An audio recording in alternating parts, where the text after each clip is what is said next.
आर्यन शुक्ला। दोस्तों, सुबह 11 बज चुके हैं। जैसा कि आप सब जानते हैं, डेली सुबह 11 बजे स्पेशल दिल्ली पुलिस कांस्टेबल के लिए क्लास होती है। तो आज की क्लास में हम प्रीवियस ईयर क्वेश्चन डिस्कस करेंगे। ये सभी क्वेश्चन 2006 से 2020 तक जितने भी दिल्ली पुलिस कांस्टेबल के एग्जाम हुए हैं उन सभी में पूछे हुए क्वेश्चन हैं।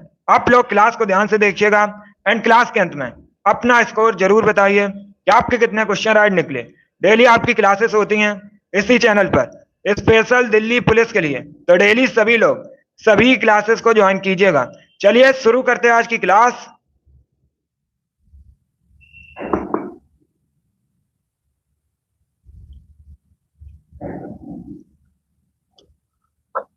क्वेश्चन नंबर फर्स्ट के लिए आंसर करिए।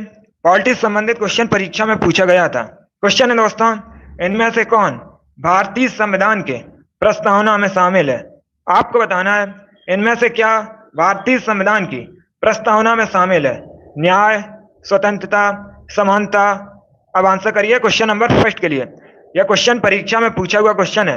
2017 में जो एग्जाम हुआ था दिल्ली पुलिस कांस्टेबल का, उसमें पूछा गया था, पॉलिटिक्स संबंधित क्वेश्चन है। आंसर सभी लोग दीजिएगा। वेरी गुड दोस्तों,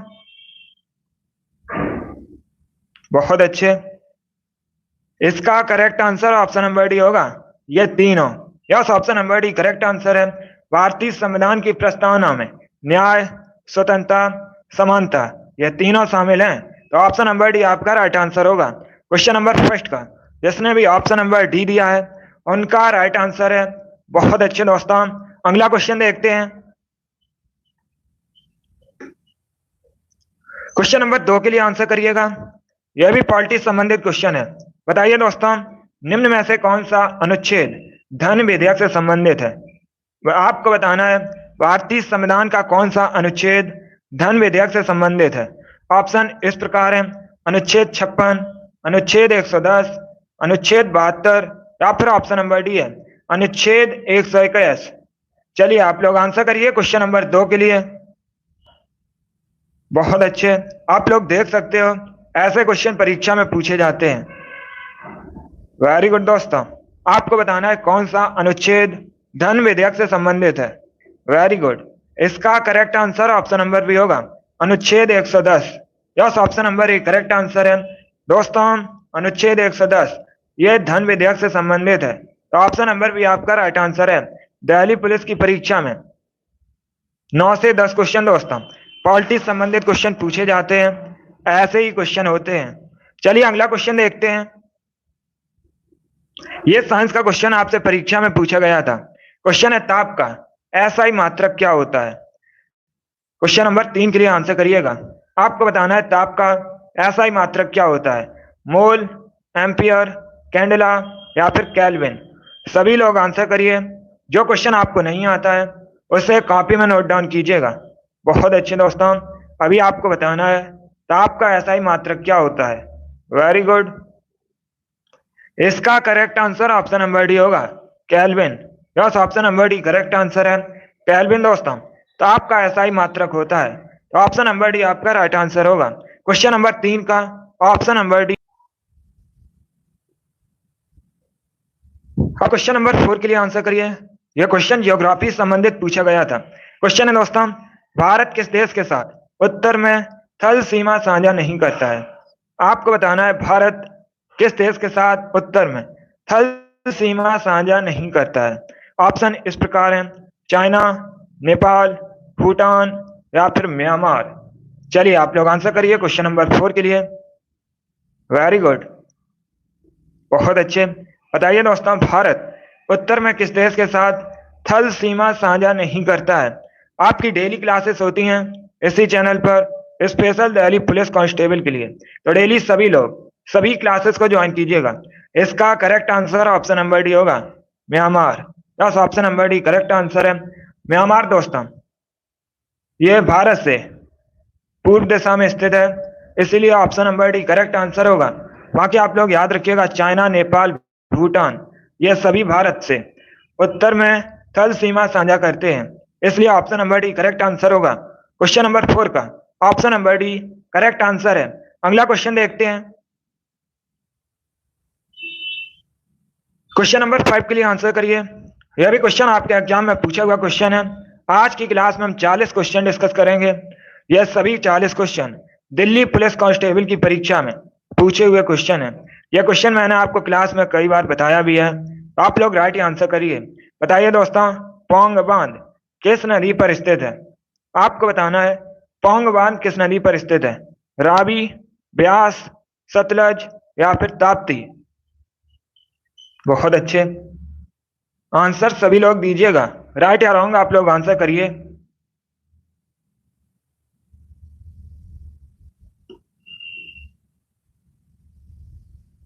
इसका correct answer option number B होगा, ब्यास नदी पर। Yes, option number B correct answer है। पौंग डैम जो कि ब्यास नदी पर स्थित है, तो option number B correct answer होगा। अब आपसे इस बार पूछ सकते हैं, यह तो प्रीवियस ईयर क्वेश्चन है, इस बार आपसे पूछ सकते हैं पौंग बांध जो कि ब्यास नदी पर है, यह किस राज्य में है? तो ये दोस्तों हिमाचल प्रदेश में है। ऐसे आप लोग याद रखिए, इस बार आपसे एग्जाम में पूछा जा सकता है। चलिए, क्वेश्चन नंबर 5 का ऑप्शन नंबर भी करेक्ट आंसर होगा। पौंग डैम ब्यास नदी पर स्थित है, हिमाचल प्रदेश में। अगला क्वेश्चन देखते हैं। अब क्वेश्चन नंबर 6 के लिए आंसर करिए। यह इतिहास का क्वेश्चन आपसे पूछा गया था। क्वेश्चन है दोस्तों, सिंधु घाटी सभ्यता के घर किसके बने थे? आपको बताना है सिंधु घाटी सभ्यता में जो घर बने थे ये किससे बने थे?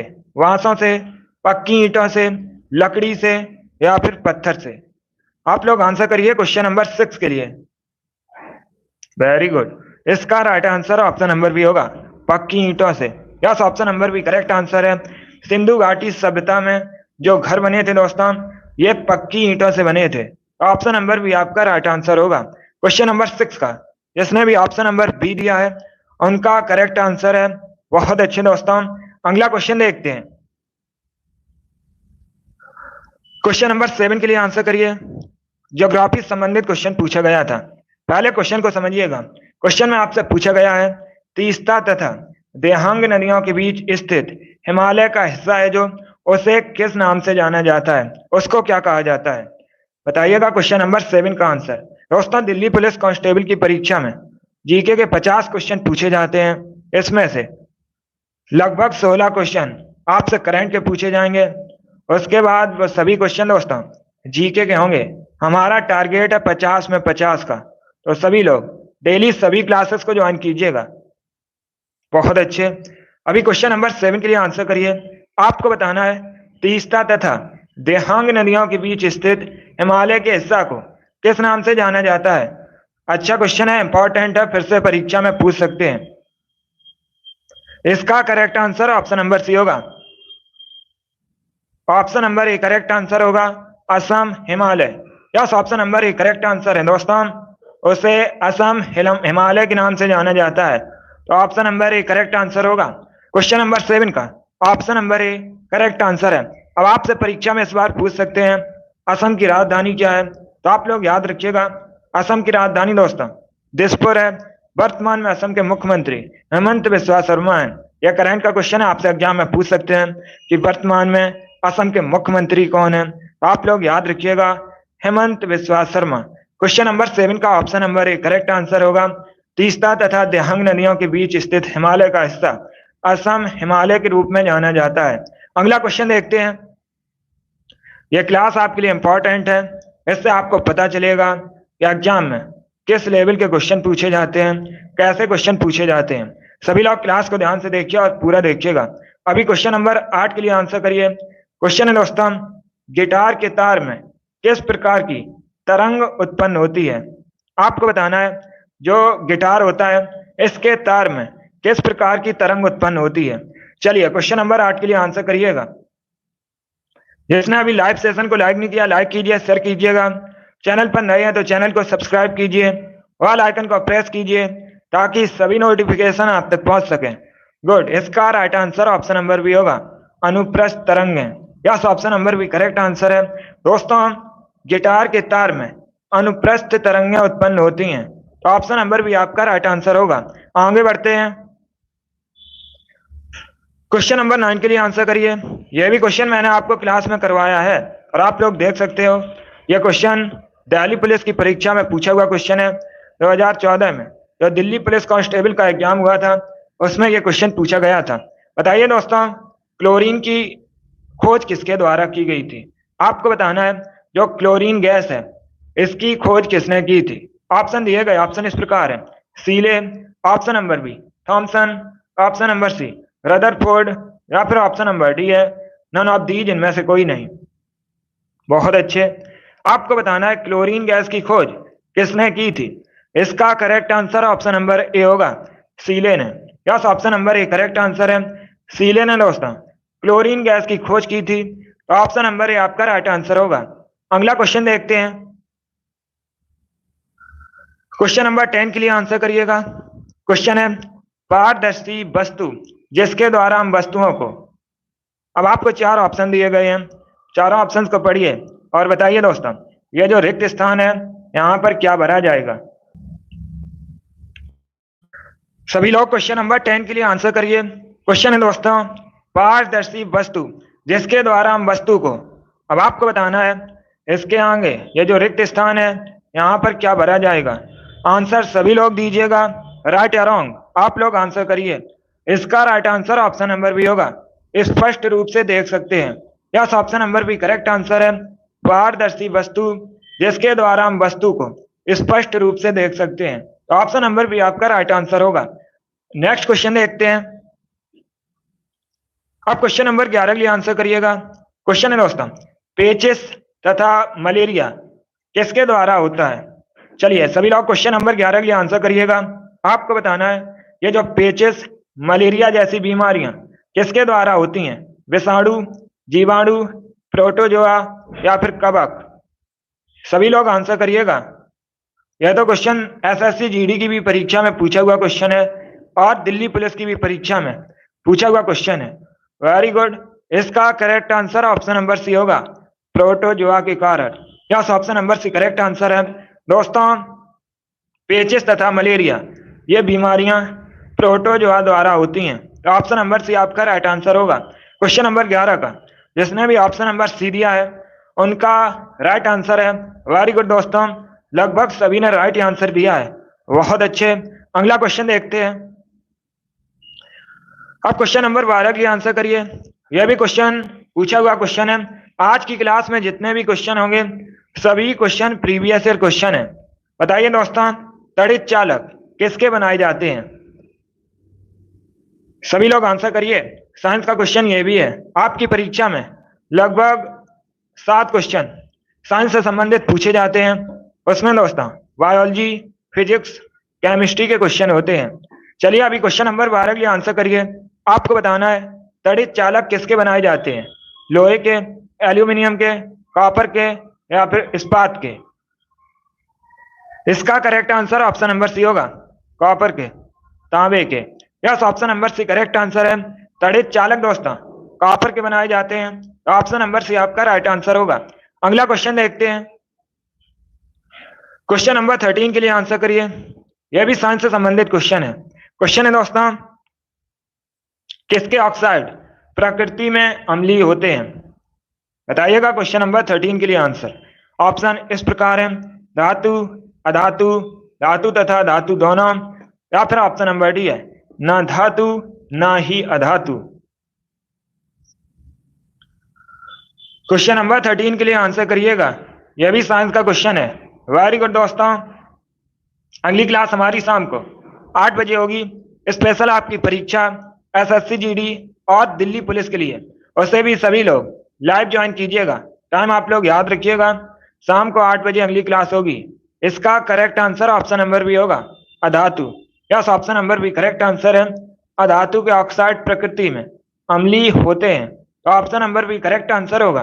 नेक्स्ट क्वेश्चन देखते हैं। क्वेश्चन नंबर 14 के लिए आंसर करिए। क्वेश्चन है दोस्तों वायुमंडलीय ऑक्सीजन से संपर्क को रोकने के लिए फास्फोरस को किसमें रखा जाता है। चलिए क्वेश्चन नंबर 14 के लिए आंसर करिएगा। केरोसिन में, पेट्रोलियम में, वाटर में, या फिर ऑप्शन नंबर डी है एक्वारेजिया में। सभी लोग क्वेश्चन नंबर 14 के लिए आंसर करिएगा। अच्छा क्वेश्चन है, बहुत अच्छे दोस्तों। इसका correct answer option number C होगा, जल में। Yes, option number C correct answer है। वायुमंडलीय ऑक्सीजन से संपर्क को रोकने के लिए फास्फोरस को वाटर में रखा जाता है, जल में रखा जाता है। ऑप्शन नंबर सी आपका राइट आंसर होगा। अगला क्वेश्चन देखते हैं। क्वेश्चन नंबर 15 के लिए आंसर करिए। क्वेश्चन है दोस्तों, गैस इंजन की खोज किसने की थी? बताइएगा क्वेश्चन नंबर 15 का आंसर। वेरी गुड, आंसर सभी लोग दीजिए। राइट या रॉन्ग आप लोग आंसर करिएगा। बहुत अच्छे दोस्तों, गुड।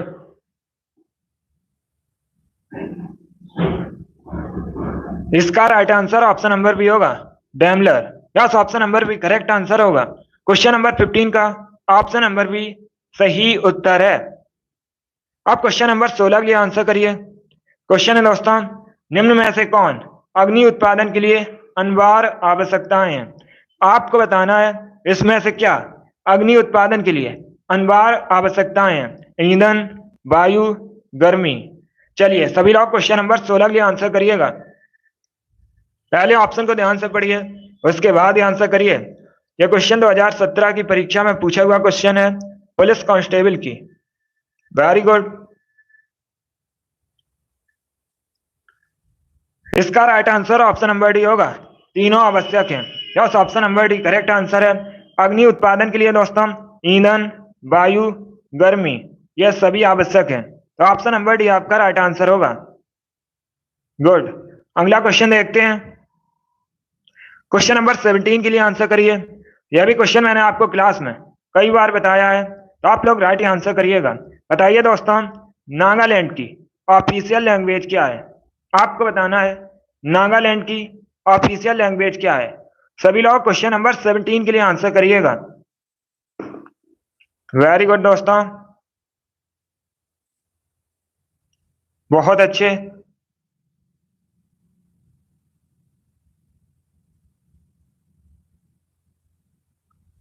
इसका correct answer option number A होगा, अंग्रेजी। Yes, option number A correct answer है। नागालैंड की ऑफिशियल लैंग्वेज अंग्रेजी है, तो ऑप्शन नंबर ए आपका राइट आंसर होगा। क्वेश्चन नंबर 17 का ऑप्शन नंबर ए सही उत्तर है। अगला क्वेश्चन देखते हैं। क्वेश्चन नंबर 18 के लिए आंसर करिए। इतिहास से संबंधित क्वेश्चन परीक्षा में पूछा गया था। दोस्तों, युद्ध से संबंधित क्वेश्चन एक परीक्षा में पूछा ही जाता है, कन्फर्म है। हर शिफ्ट में यहाँ से क्वेश्चन बनता है। इंपॉर्टेंट टॉपिक है आपकी परीक्षा के लिए, तो आप लोग इसे जरूर पढ़िएगा। अभी आप लोग आंसर करिए क्वेश्चन नंबर 18 के लिए। बताइए दोस्तों, चौसा का युद्ध कब हुआ था? आपको बताना है चौसा का युद्ध कब हुआ था।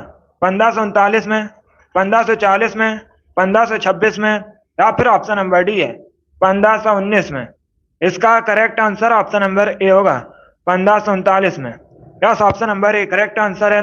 चौसा का जो युद्ध है यह 1539 में हुआ था, इसलिए option number A correct answer होगा। यह क्वेश्चन एसएससी जीडी की भी परीक्षा में पूछा हुआ क्वेश्चन है। दिल्ली पुलिस कांस्टेबल की परीक्षा में 2000 जीडी की परीक्षा में 2022 में पूछा हुआ क्वेश्चन है। फिर से एग्जाम में यहाँ से क्वेश्चन बन सकते हैं, तो आप लोग इसे याद रखिएगा। चौसा का युद्ध 1539 में हुआ था। अगला क्वेश्चन देखते हैं। क्वेश्चन नंबर 19 के लिए आंसर करिए। यह भी पॉलिटिक्स संबंधित क्वेश्चन है। बताइए दोस्तों, भारतीय संविधान का कौन सा अनुच्छेद पंचायती राज स्थापित करता है? आपको बताना है कौन सा अनुच्छेद पंचायती राज से संबंधित है।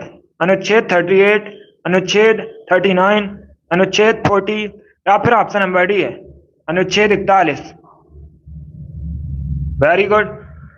इसका correct answer option number C होगा, article 40। Yes, option number C correct answer है। अनुच्छेद 40 पंचायती राज से संबंधित है। ऑप्शन नंबर सी आपका राइट आंसर है। अगला क्वेश्चन देखते हैं। क्वेश्चन नंबर 20 के लिए आंसर करिए। बताइए दोस्तों, जलियांवाला बाग नरसंहार किस शहर में हुआ था?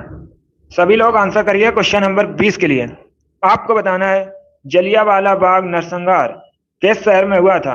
नागपुर में, दिल्ली में, कोलकाता में, या फिर अमृतसर में? बहुत अच्छे, गुड। देखिए इसका correct answer option number D होगा, अमृतसर में। Yes, option number D correct answer है। पंजाब के अमृतसर में दोस्तों जलियांवाला बाग नरसंहार हुआ था? ऑप्शन नंबर डी आपका राइट आंसर होगा। अब देखिए, अगर आपसे परीक्षा में पूछा जाए अमृतसर कहाँ पर है, यह पंजाब में स्थित है। अमृतसर में दोस्तों एक क्वेश्चन एग्जाम में पूछा जाता है, आपके भी एग्जाम में पूछ सकते हैं, स्वर्ण मंदिर कहाँ पर स्थित है? तो यह पंजाब के अमृतसर में स्थित है और सिख धर्म से संबंधित है। यह भी क्वेश्चन पूछ लेते हैं कि स्वर्ण मंदिर किस धर्म से संबंधित है।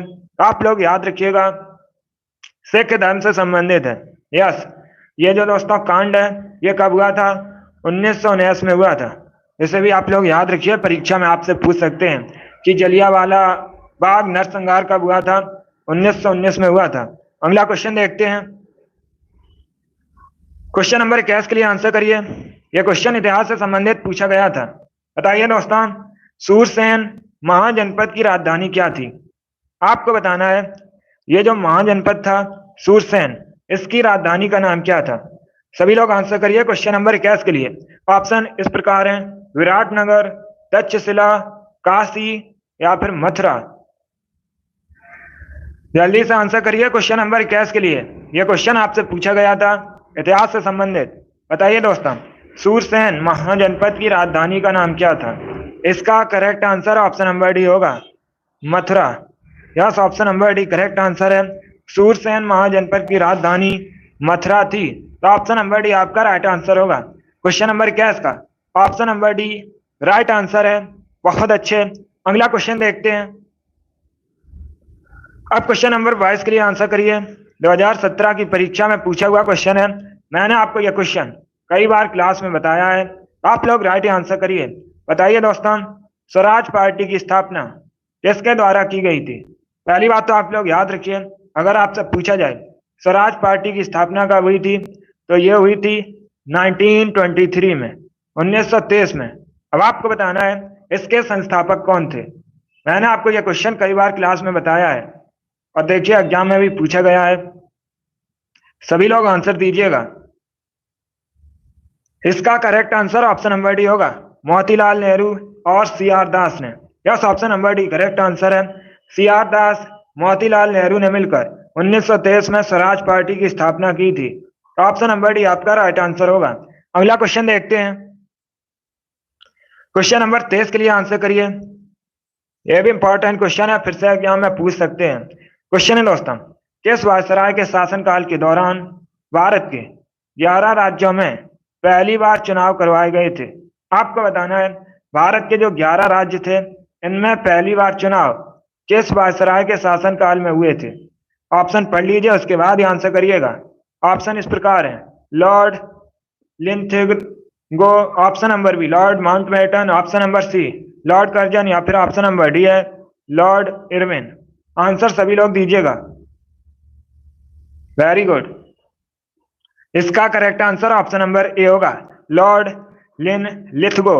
Yes, option number A correct answer होगा। लॉर्ड लिन लिथगो के शासनकाल में दोस्तों भारत में पहली बार 11 राज्यों में चुनाव करवाए गए थे। तो option number A correct answer होगा। इंपॉर्टेंट क्वेश्चन है, इनका आप लोग नाम याद रखिएगा, लॉर्ड लिन लिथगो। अगला क्वेश्चन देखते हैं। क्वेश्चन नंबर 24 के लिए आंसर करिएगा। बताइए दोस्तों, थाई पूसम त्योहार निम्न में से किस समुदाय द्वारा मनाया जाता है? यह भी क्वेश्चन मैंने आपको क्लास में करवाया है, तो आप लोग राइट आंसर करिए। बताइए, थाई पूसम त्योहार है, यह किस समुदाय द्वारा मनाया जाता है? मलयालम, तेलुगु, मराठी या फिर तमिल?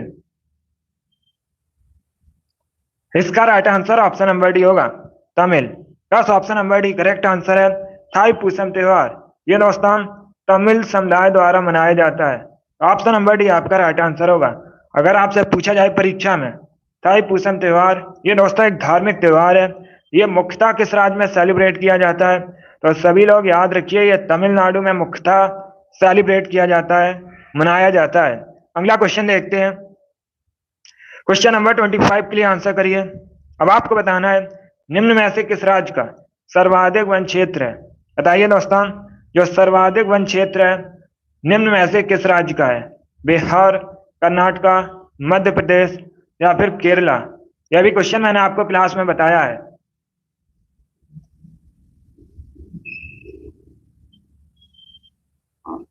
Very good. इसका correct answer option number C होगा, मध्य प्रदेश का। Yes, option number C correct answer होगा। अगला क्वेश्चन देखते हैं। क्वेश्चन नंबर 26 के लिए आंसर करिए। क्वेश्चन है दोस्तों, कैन नदी निम्न में से किसकी सहायक नदी है? बताइएगा, कैन नदी निम्न में से किस नदी की सहायक नदी है? बेतवा, चंबल, यमुना या फिर ताप्ती?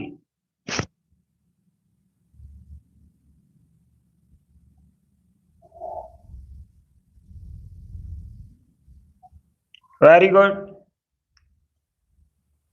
इसका correct answer option number C होगा, यमुना की। Yes, option number C correct answer है। कैन दोस्तों यमुना की सहायक नदी है। ऑप्शन नंबर सी आपका राइट आंसर होगा। क्वेश्चन नंबर 26 का option number C correct answer है। इस क्वेश्चन को आप लोग याद रखिए। अगला क्वेश्चन देखते हैं। क्वेश्चन नंबर 27 के लिए आंसर करिएगा। क्वेश्चन है दोस्तों, हिमालय पर्वत श्रृंखला किसका एक उदाहरण है? बताइए, जो हिमालय पर्वत श्रृंखला है ये किसका एक उदाहरण है?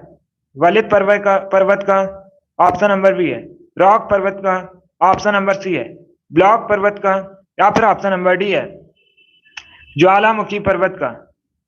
सभी लोग आंसर करिए क्वेश्चन नंबर 27 के लिए। इसका right answer option number A होगा, वलित पर्वत का। Yes, option number A correct answer है। हिमालय पर्वत श्रृंखला यह दोस्तों वलित पर्वत का एक उदाहरण है। ऑप्शन नंबर ए आपका राइट आंसर होगा। अगला क्वेश्चन देखते हैं। क्वेश्चन नंबर 28 के लिए आंसर करिए। अब आपको बताना है भारत के किस राज्य में ऊन सर्वाधिक उत्पन्न होती है? बताइए दोस्तों, जो ऊन का सर्वाधिक उत्पादन है यह भारत के या फिर जम्मू कश्मीर? क्वेश्चन नंबर 28 के लिए आंसर करिएगा। आपको बताना है भारत में सबसे अधिक ऊन का उत्पादन कहां पर होता है? इसका right answer option number B होगा, राजस्थान में। Yes, option number B correct answer है दोस्तों। राजस्थान में ऊन का सबसे अधिक उत्पादन होता है, तो ऑप्शन नंबर बी आपका राइट आंसर होगा। अगला क्वेश्चन देखते हैं। क्वेश्चन नंबर 29 के लिए आंसर करिएगा। सभी लोग आंसर करिए क्वेश्चन नंबर 29 के लिए। क्वेश्चन है दोस्तों, यह भी क्वेश्चन मैंने आपको क्लास में कई बार बताया है, आप लोग राइट आंसर करिए। क्वेश्चन है, भूकंप की तीव्रता को मापने के लिए किसका इस्तेमाल किया जाता है? बताइए दोस्तों, जो भूकंप की तीव्रता होती है इसे मापने के लिए किसका उपयोग किया जाता है, इस्तेमाल किया जाता है? सभी लोग पहले ऑप्शन को ध्यान से पढ़ लीजिए, उसके बाद ही आंसर करिएगा। आप लोग देख सकते हो ऐसे क्वेश्चन परीक्षा में पूछे जाते हैं, इसीलिए मैं कहता हूं डेली सभी लोग क्लास को ज्वाइन कीजिएगा। इससे बाहर आपकी परीक्षा में एक भी क्वेश्चन नहीं पूछा जाएगा, लेकिन सभी लोग डेली क्लास को ज्वाइन कीजिए। गुड। इसका correct answer option number B होगा, रिएक्टर पैमाने द्वारा। Yes, option number B correct answer होगा। अगला क्वेश्चन देखते हैं। क्वेश्चन नंबर 30 के लिए आंसर करिए।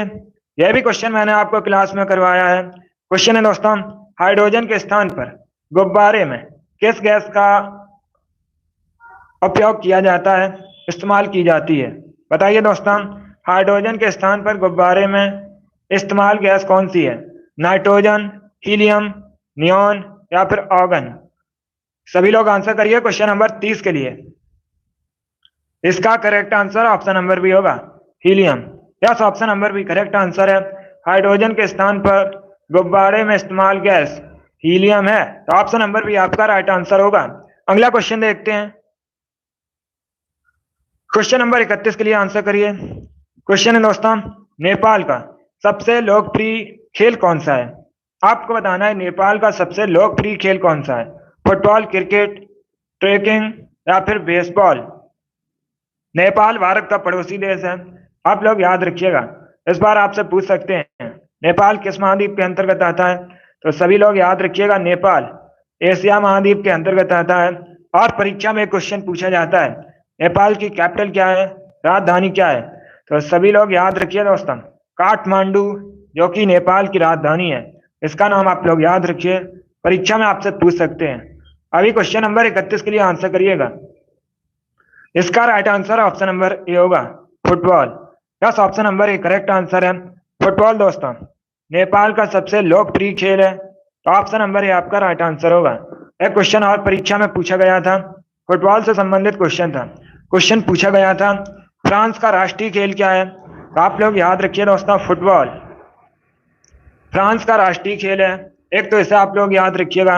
अब दूसरा क्वेश्चन आपसे पूछा जा सकता है कि फुटबॉल की एक टीम में खिलाड़ियों की संख्या कितनी होती है? यह क्वेश्चन खेल से संबंधित है और एग्जाम में पूछ सकते हैं, तो आप लोग याद रखिएगा, फुटबॉल की एक टीम में खिलाड़ियों की संख्या 11 होती है। इसे आप लोग याद रखिए। अगर आपसे पूछा जाए क्रिकेट की एक टीम में खिलाड़ियों की संख्या कितनी होती है, उसमें भी दोस्तों 11 होती है। तो ये क्वेश्चन जो खेल से संबंधित है आपसे पूछे जा सकते हैं, इनको सभी लोग याद रखिएगा। क्वेश्चन नंबर 31 का option number A correct answer होगा।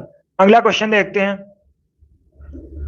क्वेश्चन नंबर 32 के लिए आंसर करिए। क्वेश्चन है दोस्तों, भारत के पूर्व में स्थित पड़ोसी देश कौन सा है? अभी मैंने आपको यह क्वेश्चन बताया था एक्स्ट्रा फैक्ट में, तो आप लोग राइट आंसर करिएगा। बताइए दोस्तों, भारत के पूर्व में स्थित पड़ोसी देश कौन सा है? श्रीलंका, पाकिस्तान, बांग्लादेश, म्यांमार या फिर नन ऑफ दीज, इनमें से कोई नहीं।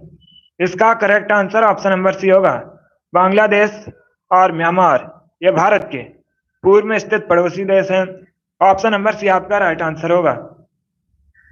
बाकी अगर हम ऑप्शंस की बात करें, आपसे परीक्षा में पूछ सकते हैं, भारत के श्रीलंका किस दिशा में स्थित है? तो श्रीलंका दोस्तों दक्षिण दिशा में है और पाकिस्तान यह पश्चिम दिशा में स्थित है। तीनों ऑप्शंस के बारे में याद रखिएगा, परीक्षा के लिए इंपॉर्टेंट है।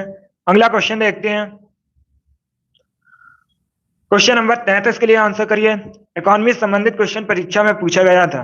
क्वेश्चन है दोस्तों, निम्न में से कौन भारत में राजकीय कोषी देखिए राजकोषीय निधि तैयार करता है?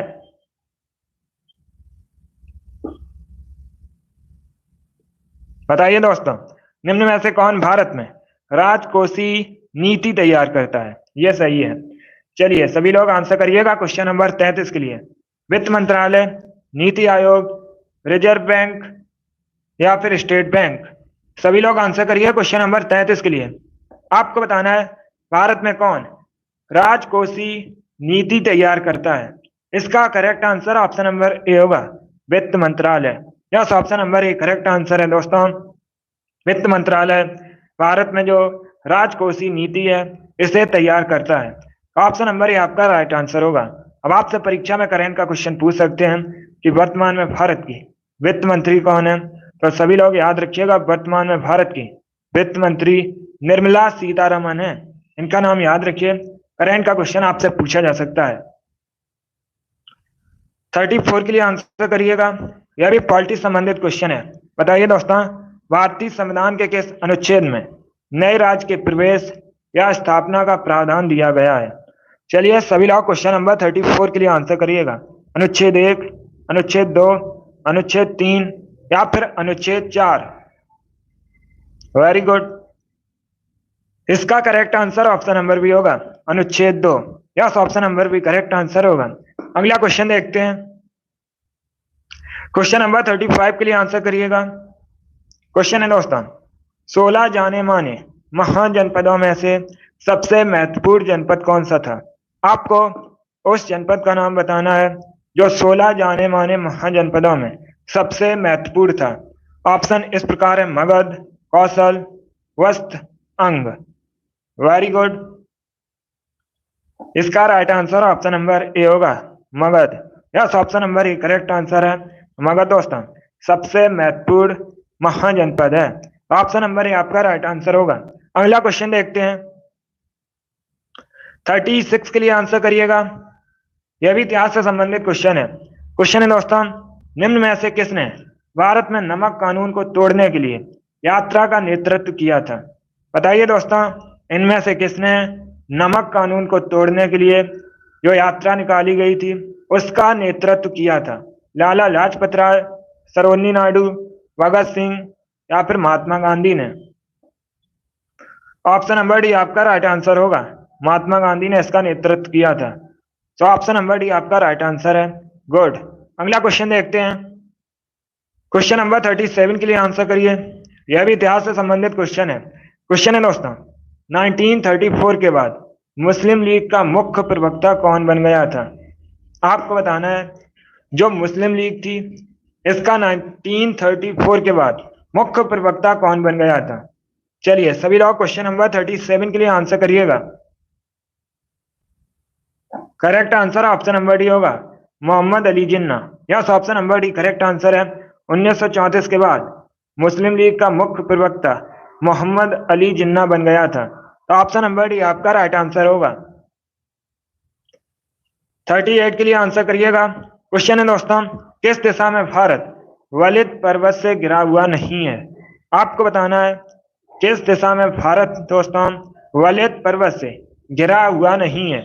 ऑप्शन दिए गए हैं, पश्चिम, उत्तर पश्चिम, उत्तर, या फिर ऑप्शन नंबर डी है उत्तर पूर्व। आंसर सभी लोग दीजिएगा, राइट या रॉन्ग आप लोग आंसर करिए। इसका right answer option number A होगा, पश्चिम में। Yes, option number A correct answer है। पश्चिम में दोस्तों भारत वलित पर्वत से घिरा नहीं है, तो ऑप्शन नंबर ए आपका राइट आंसर होगा। अगला क्वेश्चन देखते हैं, 39 के लिए आंसर करिएगा। क्वेश्चन है दोस्तों, भारत का संपूर्ण उत्तरी मैदान किस प्रकार की मृदा से बना है? बताइए दोस्तों, जो भारत का संपूर्ण उत्तरी मैदान है, इसमें किस प्रकार की मृदा पाई जाती है? ऑप्शन इस प्रकार है, जलोढ़, काली, लैटेराइट या शुष्क। यह भी इंपॉर्टेंट क्वेश्चन है, परीक्षा में आपसे पूछ सकते हैं। इसका right answer option number A होगा, फिर से एग्जाम में पूछा जा सकता है। दोस्तों, उत्तरी मैदान में भारत के जलोढ़ मृदा पाई जाती है, तो ऑप्शन नंबर ए आपका राइट आंसर होगा। आज का लास्ट क्वेश्चन आपके सामने है, क्वेश्चन नंबर 40 है, सभी लोग आंसर करिएगा। 2017 की परीक्षा में पूछा हुआ क्वेश्चन है। क्वेश्चन है दोस्तों, पॉलीथीन तथा पीवीसी किसके उदाहरण हैं? चलिए क्वेश्चन नंबर 40 के लिए आंसर करिए। ये 4 ऑप्शन दिए गए हैं, चारों ऑप्शन को ध्यान से पढ़िए, उसके बाद ही आंसर करिएगा, जल्दबाजी में आंसर मत दीजिए। इसका right answer option number B होगा, थर्मोप्लास्टिक के। Yes, option number B correct answer है।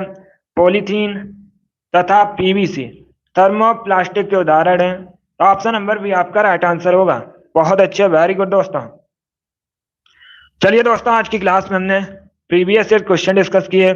2006 से 2020 तक जितने भी दोस्तों दिल्ली पुलिस कांस्टेबल के एग्जाम हुए हैं, उन सभी में ये क्वेश्चन पूछे गए थे। आई होप आप सभी को ये क्वेश्चन समझ आए होंगे। तो क्लास को लाइक कीजिए, शेयर कीजिए, चैनल पर नए हैं तो चैनल को सब्सक्राइब कीजिए, बेल आइकन को प्रेस कीजिएगा ताकि सभी नोटिफिकेशन आप तक पहुंच सके। अपना स्कोर जरूर बताइए कि आपके 40 में से कितने क्वेश्चन राइट निकले। अगली क्लास हमारी शाम को 8 बजे होगी, special Delhi police constable exam और एसएससी जीडी के लिए, तो सभी लोग उसे लाइव ज्वाइन कीजिएगा। चलिए इसी के साथ मैं आपको मिलूंगा अगली क्लास में। Thank you guys, thank you for watching.